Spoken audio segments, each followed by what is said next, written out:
এসে পাশে বসে, পায়ে পায়ে কখনো চলে যায় দূর।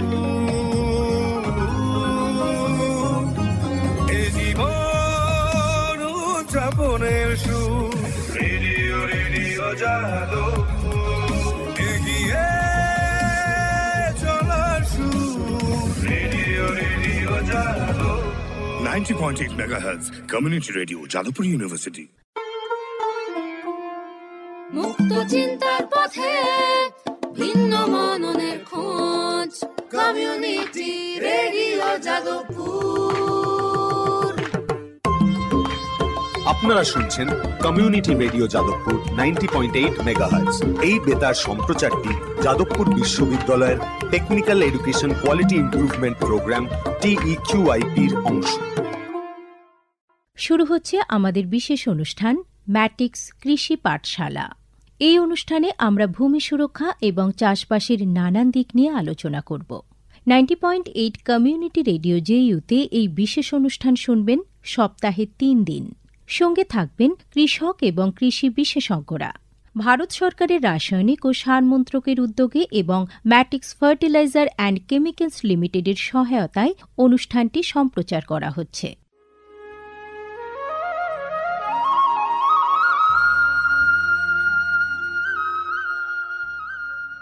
অর্থনৈতিক বিষয় সংক্রান্ত ক্যাবিনেট কমিটি তাদের 28 জুন 2023 সভায় PM প্রণাম নামক একটি প্রকল্প অনুমোদন করেছে।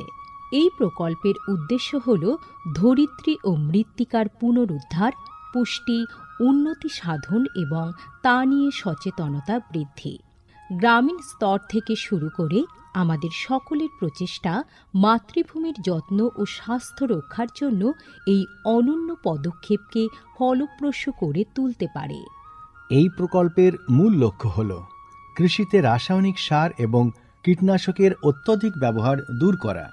বাড়তি ফলনের জন্য সার ও কীটনাশকের অতিরিক্ত ব্যবহার মাটিকে অসুস্থ করে তুলছে, কমিয়ে দিচ্ছে তার উৎপাদন ক্ষমতা। মাটির পুষ্টি আর সুরক্ষার জন্য প্রাকৃতিক অথবা জৈব সারের ভূমি পরীক্ষা ভিত্তিক সুষম ব্যবহার করা প্রয়োজন। পাশাপাশি দরকার জৈব ও প্রাকৃতিক চাষ পদ্ধতি এবং সম্পদ সংরক্ষণ প্রযুক্তি, যেমন সমন্বিত কৃষি ব্যবস্থা, ক্ষুদ্র সেচ, মালচিং, মাটির ক্ষতিকারক খনন না করা, ঘুরে ফিরে বিভিন্ন ফসলের চাষ ইত্যাদি। চাষবাসের এই টেকসই পদ্ধতিগুলো মাটির উর্বরতা বাড়াবে, পরিবেশ দূষণ কমাবে এবং দীর্ঘমেয়াদী উৎপাদনশীলতাকে শক্তিশালী করবে। সারের সুষম ব্যবহার শুধু মাটিই নয়, সার্বিকভাবে পরিবেশের স্বাস্থ্য রক্ষা করে।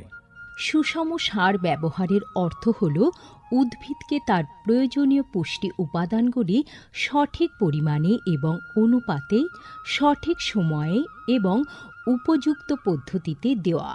সংশ্লিষ্ট রাজ্য বিশ্ববিদ্যালয়গুলি ইতিমধ্যেই তাদের এলাকায় উৎপাদিত ফসলের প্রয়োজন অনুসারে এর ডোজগুলি নির্ধারণ করেছে। সঠিক মাত্রায় সার ব্যবহার করলে ফলন যেমন বাড়বে, তেমনি বাড়বে ফসলের গুণমান। ভালোভাবে পোষিত মাটিতে ফলানো ফল, শাকসবজি ও শস্য প্রয়োজনীয় পুষ্টিতে ভরপুর আর সুস্বাদু হয়। ফলনের বৃদ্ধি আর উন্নত গুণমান আমাদের কৃষকদের জন্য নিয়ে আসবে বেশি মুনাফাও। শুধু বেশি ফসল নয়, উন্নততর ফসল আমাদের লক্ষ্য। এই কৌশলে লাভবান হবে প্রত্যেকে, আমাদের কৃষকরা, আমাদের পরিবেশ এবং সর্বোপরি আমরা সকলে। বিচার বিবেচনার সঙ্গে পরিপোষক ব্যবহার করলে কেবল ফলনই বাড়ে না, প্রজন্মের পর প্রজন্ম জমি থাকে উর্বর। সুতরাং আসুন, একটি উজ্জ্বল এবং স্থায়ী কৃষি ভবিষ্যতের জন্য আমরা সুষম সার ব্যবহারের প্রচার ও অনুশীলন চালিয়ে যাই।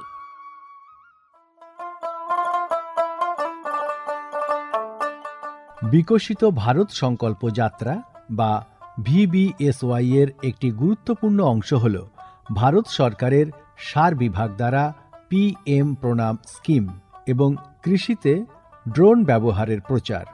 সারের সুষম ব্যবহার এবং ন্যানো সারের ব্যবহার নিশ্চিত করার কাজে সার বিভাগ বিভিন্ন সংস্থা ও মানুষকে নিযুক্ত করেছে, যেমন বিভিন্ন সার উৎপাদনকারী সংস্থা, প্রধানমন্ত্রী কৃষি সমৃদ্ধি কেন্দ্র বা PMKSK গুলি, ফিল্ড অফিসার এবং নোডাল অফিসারদের।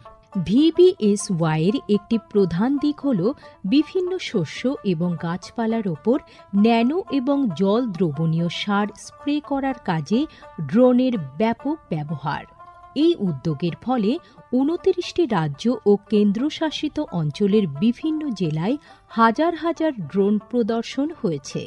এই পদ্ধতিটি হাতে কলমে দেখিয়ে দেওয়ায় আধুনিক কৃষি প্রযুক্তি গ্রহণের সুবিধাগুলি মানুষের কাছে আরও স্পষ্ট ও বিশ্বাসযোগ্য হয়ে উঠেছে। এই জনসংযোগ কর্মসূচিগুলি দীর্ঘমেয়াদী কৃষি অনুশীলনের সুফল সম্পর্কে নাগরিকদের অবহিত করতে একটা বড় ভূমিকা পালন করেছে। সারা দেশ জুড়ে লক্ষাধিক দর্শক ড্রোনের প্রদর্শনী প্রত্যক্ষ করেছেন। প্রচলিত ইউরিয়ার চেয়ে ন্যানো ইউরিয়ার উপকারিতা বিষয়ে সচেতন হয়ে কৃষকরা ন্যানো সার প্রয়োগে গভীর আগ্রহ দেখিয়েছেন। এই কর্মসূচির আলাপ আলোচনায় উঠে এসেছে জৈব চাষের উপযোগিতা, যা প্রমাণ করে চাষের এই সব অনুশীলনগুলি নিয়ে কৃষকদের সচেতনতা। উৎসাহী কৃষকরা কৃষিতে ড্রোন প্রযুক্তির বিষয়ে আগ্রহ প্রকাশ করেছেন। এই আধুনিক কৌশলগুলির অর্থনৈতিক কার্যকারিতা কৃষকদের নতুন দিশা দেখিয়েছে, কৃষিতে এক স্থায়ী এবং সাশ্রয়ী পদ্ধতির পথ প্রশস্ত করেছে। মাননীয় প্রধানমন্ত্রী মহিলা কিষাণ ড্রোন কেন্দ্র চালু করেছেন। এটি মহিলা স্বনির্ভর গোষ্ঠীগুলিকে ড্রোন সরবরাহ করবে, যাতে তারা এই প্রযুক্তি ব্যবহার করে জীবিকা নির্বাহ করতে পারে। VBSY প্রোগ্রামের রূপায়ণে PMKSK গুলি সক্রিয় ভূমিকা পালন করছে। একে অপরের সঙ্গে এই সহযোগিতাই আমাদের পাথেয়। বিকশিত ভারত সংকল্প যাত্রা শুধু একটি যাত্রা নয়, এটি ভারতীয় কৃষির দীর্ঘমেয়াদী এবং প্রযুক্তিগতভাবে উন্নত ভবিষ্যতের দিকে একটি গুরুত্বপূর্ণ পদক্ষেপ। যাত্রাপথে এটি জাতির কৃষিকে সম্পূর্ণ পুনর্নির্মাণ করা, উদ্ভাবনকে উৎসাহিত করা এবং সবার জন্য একটি সবুজ, আরও সমৃদ্ধ ভবিষ্যৎ নিশ্চিত করায় অঙ্গীকারবদ্ধ। ড্রোন প্রযুক্তি, ন্যানো সার এবং দীর্ঘমেয়াদী কৃষি অনুশীলনের প্রচারের মাধ্যমে এটি কেবল সচেতনতায় তৈরি করছে না, আরও সমৃদ্ধ এবং পরিবেশ বান্ধব ভবিষ্যতের জন্য নব প্রযুক্তিকে গ্রহণ করতে কৃষকদের অনুপ্রাণিত করছে। এই কৃষি বিপ্লবের গতি প্রকৃতি প্রত্যক্ষ করলে এটা স্পষ্ট হয় যে VBSY একটি বিকশিত, উন্নত এবং দীর্ঘজীবী ভারতের বীজ বপন করছে।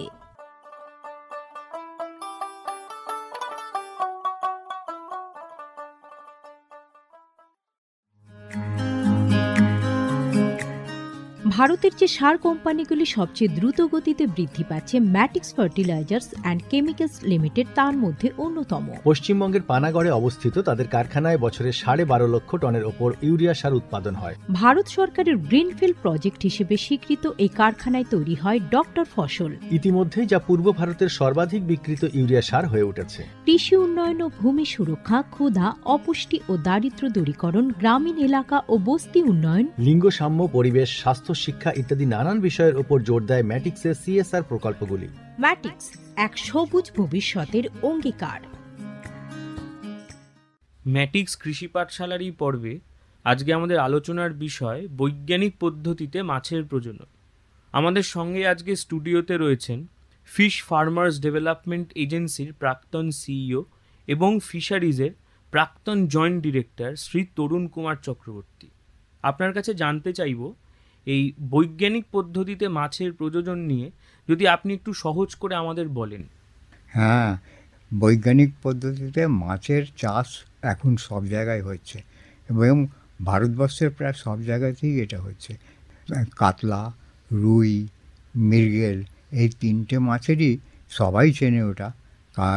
বৈজ্ঞানিক পদ্ধতিতে মাছের ডিম বার করা এবং ওর থেকে ওটা নার্সারি, রিয়ারিং, স্টকিং বা ছোট ছোট বড় বড় জলাশয়ের মধ্যে ফেলা হয়।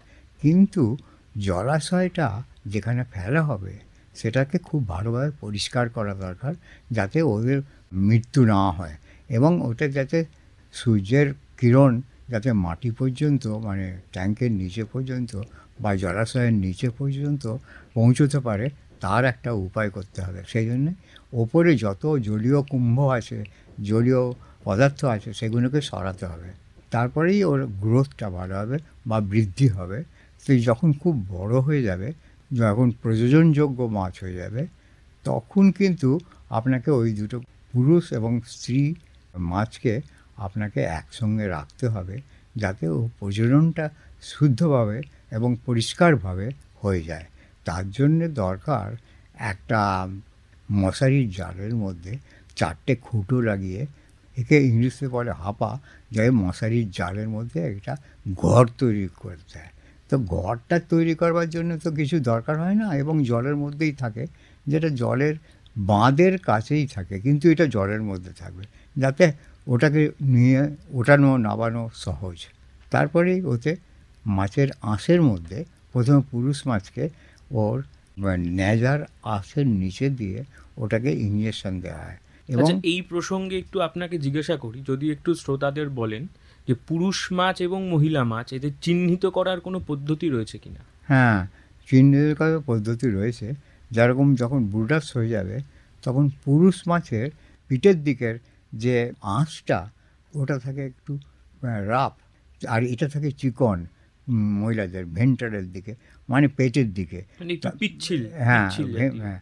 সুতরাং এই থেকেই চেনা যায়।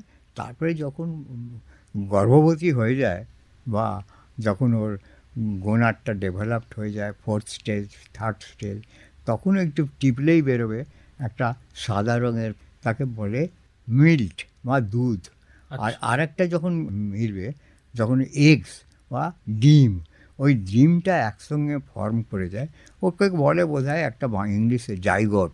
তারপরে ওই ডিমের খোসাটা ভেঙে যায়, কেটে যায়, এবং ওর থেকে ছোট মাছ বেরিয়ে পড়ে।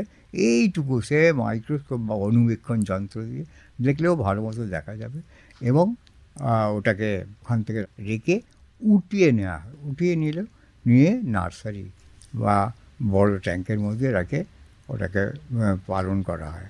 তারপরে পালন করার পর এই আপনার স্থানান্তরিত করার পদ্ধতিগুলো যদি একটু ছোট করে বলেন। হ্যাঁ, স্থানান্তরিত করার পদ্ধতি হচ্ছে, ওটা এমনি হাঁড়িতে করে নিয়ে যায়, বা অক্সিজেন ডিস্টেন্সের উপর নির্ভর করে, দূরত্বের উপর নির্ভর করে।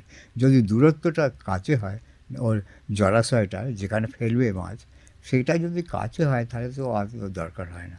নাহলে একটু দূরে হলে এইগুলোতে বাইরেও পাঠাতে হয়, এখান থেকে মাছের বাইরে পাঠাতে, তখন অক্সিজেন দিয়ে প্লেনেও যায়, এটা ট্রেনেও যায়, তখন তো অক্সিজেন দরকার হয়। এবং পলিথিন ব্যাগ যে দেহটাকে রেখে প্যাক করে দিয়ে দেওয়া হয়, এবং ওতে অক্সিজেন দেওয়া হয়।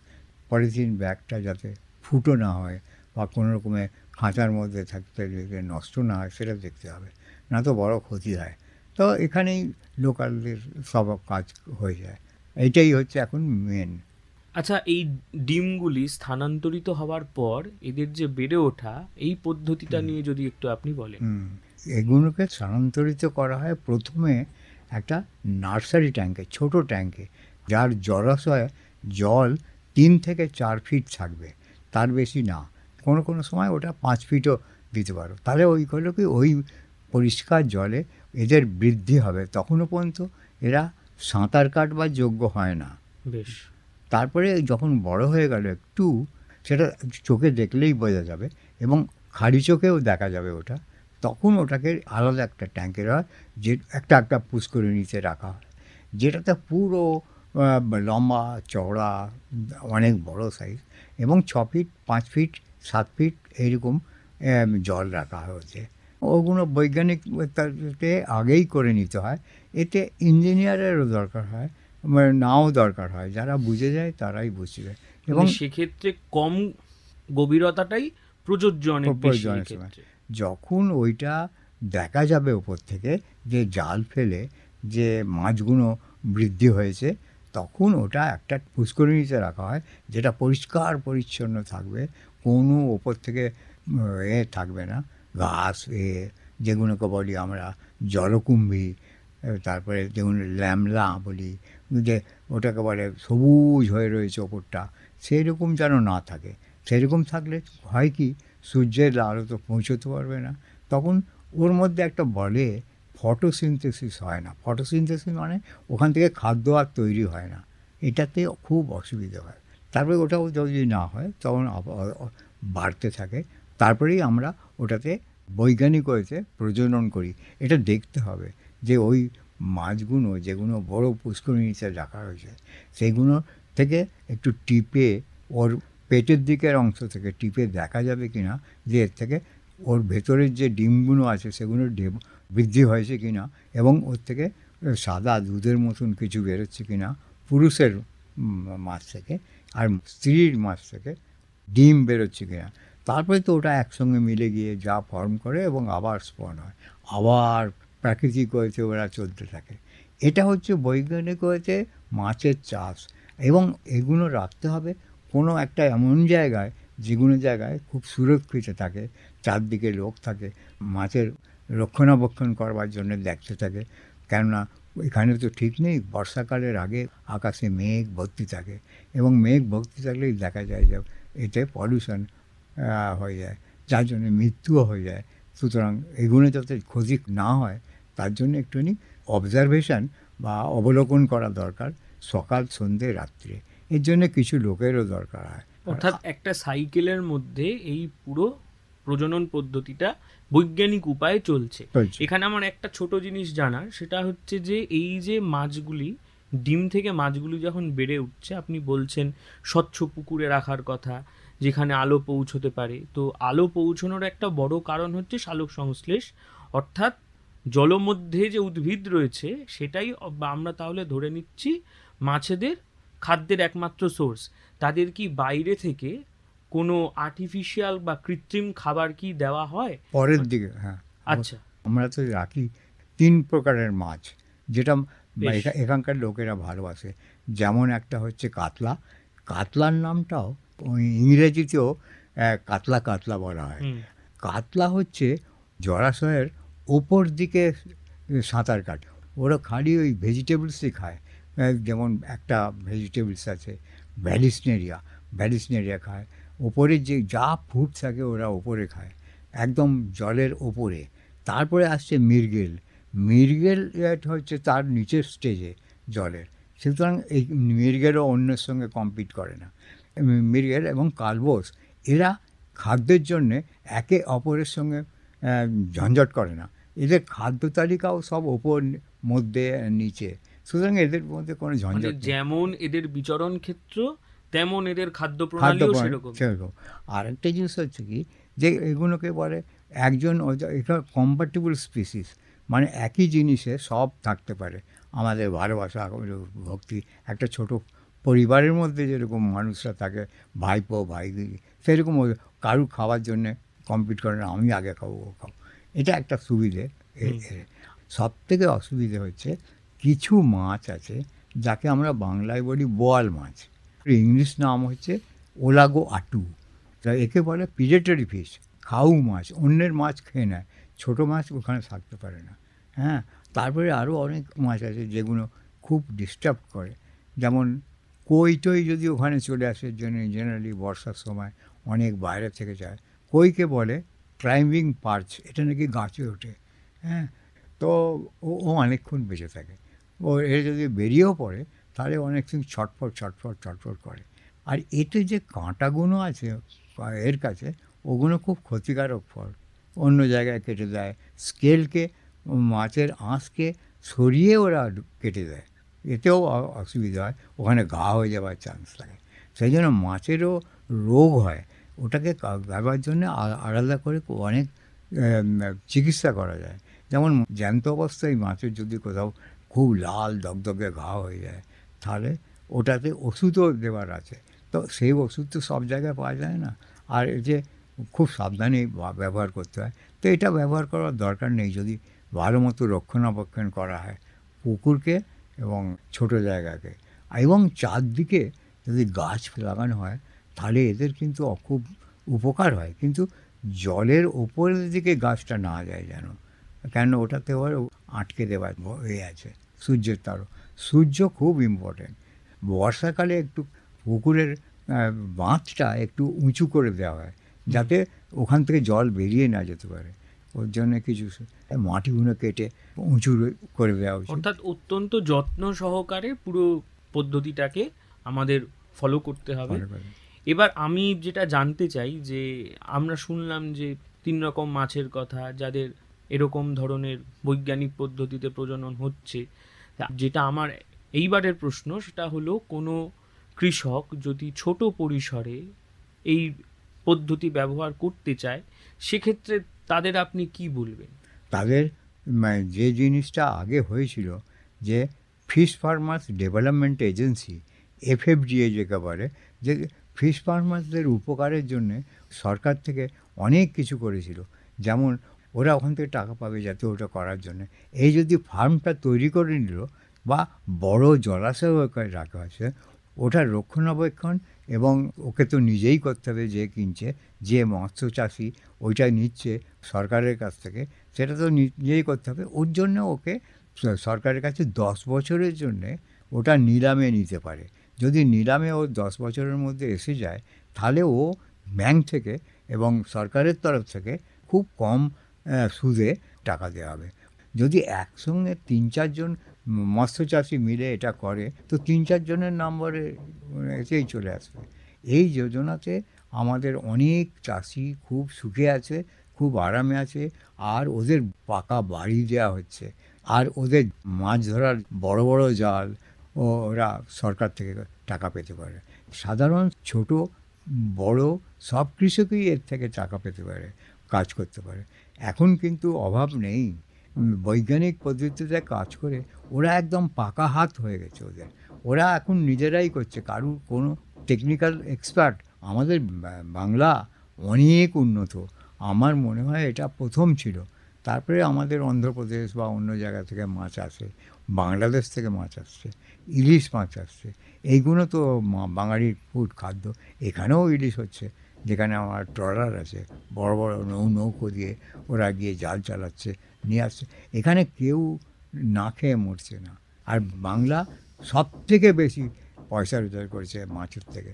এর প্রথমেই 1 নম্বরে বাংলা ভারতবর্ষের। তারপরে বাংলাকে দেখে দেখেই সবে অন্য জায়গায় কাজ করেছে। আর কিছু কিছু ট্রেনিং সেন্টার আছে যেখানে ট্রেনিং দেওয়া হয়, যেমন একটা আছে এখানে ব্যারাকপুর বেঙ্গলের মধ্যেই পড়ছে। তাদের ওখানে এক তো ফিশ ফার্মার ডেভেলপমেন্ট এজেন্সি করছে ব্যারাকপুরে, ওখানে ট্রেনিং দেওয়ার সুবিধা আছে সব ফার্মার্সকে। মৎস্য কৃষকদের নাম নোট করা আছে, ওরাও ওখানে মধ্যে মধ্যে দেয়। এটা অবশ্য সেন্ট্রাল ইনস্টিটিউট, কিন্তু এখানেও প্রশিক্ষণ দেওয়া হয়। কিন্তু ওইখান থেকেও এরা এসে এখানে দিয়ে যায়। যেমন একটা জিনিস দেখা গেছে যে ইলিশ মাছেরও ব্রিডিং সেন্ট্রাল ইনস্টিটিউট কাজ করেছে এখানে। ইলিশ মাছের ব্রিডিং পুকুরের মধ্যেও করেছে। এটাও একটা আশ্চর্যজনক জিনিস, ওতেও ইঞ্জেকশন দিয়ে করিয়েছে। আর একটা জিনিস, সবথেকে বড় জিনিস হচ্ছে, এটা হচ্ছে central inland fisheries research institute. এখানে অনেক রকমের রিসার্চ হয়, এখানে অনেক স্কিল্ড পদাধিকারী রয়েছে যারা ট্রেনিংটা দেয়, ওখানেই দিয়ে দেয়, এবং ওরা সব কিছু বলে দেয়, এবং ইনসেন্টিভও ওরা দিচ্ছেন যে এটা করার জন্যে, মানে পয়সাও কিছু দিচ্ছেন তোমাদের আসা যাওয়ার জন্যে, এখানে থাকা খাওয়ার জন্যে। সুতরাং ভারতবর্ষে এখন এগুলো খুব প্রচলিত। এবং আর একটা জিনিস হচ্ছে কি, সেন্ট্রাল ইনস্টিটিউট আর একটা যেটা আছে কটকের প্রথমে এই যে আমি বললাম বৈজ্ঞানিক হয়েছে মাছের প্রজনন, ওখানে একজন বাঙালি ভদ্রলোক কলকাতারই ছিলেন, হীরালাল চৌধুরী। উনি কিন্তু 1956 সালেই ওই ইন্ডিউস ব্রিডিং বা মাছের প্রজনন শুরু করেছিলেন। তারপর থেকেই চললো। ওটা হচ্ছে কেন্দ্রীয় সরকারের একটা সাবস্টেশন কটকে। আর কটকে ওটা ওই কিলা ফার্ম বলে আছে, কিলা মৎস্য উদ্যোগ, সেখান থেকেই ওইটা তৈরি হয়েছে। আর ওখানেও প্রশিক্ষণ দেয়, সব জায়গায় আপনার প্রশিক্ষণ দেওয়া হচ্ছে ফার্মারদের। শুনলাম বাংলা অনেক আগের থেকেই পুরো শক্তিশালী মাছ চাষের। আমার এইটুই বলার কথা, বাংলাকে কিন্তু সব জায়গা থেকেই আসছে, যে বাংলায় যাই ওখান থেকেই শিখে আসি। আমাদের বিহার থেকে কম লোক এসছে এখানে এসে ট্রেনিং নিয়ে গেছে, করে গেছে ছোটো ছোটো মৎস্যজীবী। আরেকটা হচ্ছে কি রিসার্চ স্টেশন যেখানে আছে সেখানে কিন্তু মৎস্য চাষের সম্বন্ধেও একটা কিছু করে আছে। এগ্রিকালচার কৃষি মহাবিদ্যালয় তো আছেই, এছাড়া অন্য অন্য জায়গাতেও ছোটো ছোটো মাছের ছোড়া করেছে। ভেরি আছে চারদিকে প্রচুর মাছ প্রোডাকশন হচ্ছে এখানে। মানে সারা রাজ্য জুড়েই এখন হ্যাঁ এই প্রজনন চলছে এবং আপনি যা বলছেন সেই অনুযায়ী মৎস্য কৃষকরা এখন খুবই লাভবান এবং মৎস্য চাষ একটা গুরুত্বপূর্ণ দিক এখন হয়ে উঠেছে এই মুহূর্তে, বিশেষ করে আমাদের রাজ্যের ক্ষেত্রে যেমনটা আপনি বললেন। ম্যাটিক্স কৃষি পাঠশালার এই পর্বে আজকে আমাদের আলোচনার বিষয় ছিল বৈজ্ঞানিক পদ্ধতিতে মাছের প্রজনন। আমাদের সঙ্গে স্টুডিওতে উপস্থিত ছিলেন ফিশ ফার্মার্স ডেভেলপমেন্ট এজেন্সির প্রাক্তন সিইও এবং ফিশারিজের জয়েন্ট ডিরেক্টর শ্রী তরুণ কুমার চক্রবর্তী। অনেক ধন্যবাদ আপনাকে। ধন্যবাদ।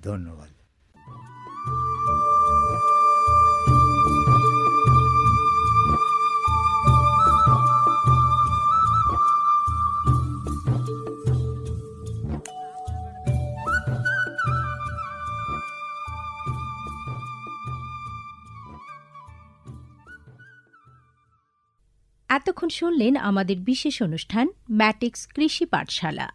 ভারত সরকারের রাসায়নিক ও সার মন্ত্রকের উদ্যোগে এবং ম্যাটিক্স ফার্টিলাইজার অ্যান্ড কেমিক্যালস লিমিটেডের সহায়তায় অনুষ্ঠানটি সম্প্রচার করা হলো। কেমন লাগলো এই অনুষ্ঠান আমাদের জানাতে পারেন 0332457260 নম্বরে। আপনারা আমাদের মেলও করতে পারেন radio.ju@gmail.com এ। আমাদের ইউটিউব চ্যানেল রেডিও জেইউ, এখানেও আপনারা এই বিশেষ অনুষ্ঠানটি শুনতে পারেন। আর আমাদের ইনস্টাগ্রাম আইডি radio_JU আপনারা ফলো করতে পারেন। আজকের মতো ম্যাটিক্স কৃষি পাঠশালা এই পর্যন্তই। শুনতে থাকুন কমিউনিটি রেডিও জেইউ 90.8 মেগাহার্টজে। ভারতের যে সার কোম্পানিগুলি সবচেয়ে দ্রুত গতিতে বৃদ্ধি পাচ্ছে ম্যাটিক্স ফার্টিলাইজার্স অ্যান্ড কেমিক্যালস লিমিটেড তার মধ্যে অন্যতম। পশ্চিমবঙ্গের পানাগড়ে অবস্থিত তাদের কারখানায় বছরে 12.5 লক্ষ টনের ওপর ইউরিয়া সার উৎপাদন হয়। ভারত সরকারের গ্রিনফিল্ড প্রজেক্ট হিসেবে স্বীকৃত এই কারখানায় তৈরি হয় ডক্টর ফসল। ইতিমধ্যেই যা পূর্ব ভারতের সর্বাধিক বিক্রিত ইউরিয়া সার হয়ে উঠেছে। কৃষি উন্নয়ন ও ভূমি সুরক্ষা, ক্ষুধা, অপুষ্টি ও দারিদ্র্য দূরীকরণ, গ্রামীণ এলাকা ও বস্তি উন্নয়ন, লিঙ্গ সাম্য, পরিবেশ, স্বাস্থ্য, শিক্ষা ইত্যাদি নানান বিষয়ের উপর জোর দেয় ম্যাটিক্সের সিএসআর প্রকল্পগুলি। ম্যাটিক্স এক সবুজ ভবিষ্যতের অঙ্গীকার। মুক্ত চিন্তার পথে ভিন্ন মননের খোঁজ, কমিউনিটি রেডিও যাদবপুর। আপনারা শুনছেন কমিউনিটি রেডিও যাদবপুর 90.8 মেগাহার্টজ। এই বেতার সম্প্রচারটি যাদবপুর বিশ্ববিদ্যালয়ের technical education quality improvement programme TEQIP-র অংশ। দূরে সে পাশে বসে পায়ে পায়ে কখনো চলে যায় দূর। এ জীবন উদযাপনের সুর, রেডিও যাদবপুর। এগিয়ে চলার সুর, radio Jadavpur 90.8 megahertz community radio Jadavpur university.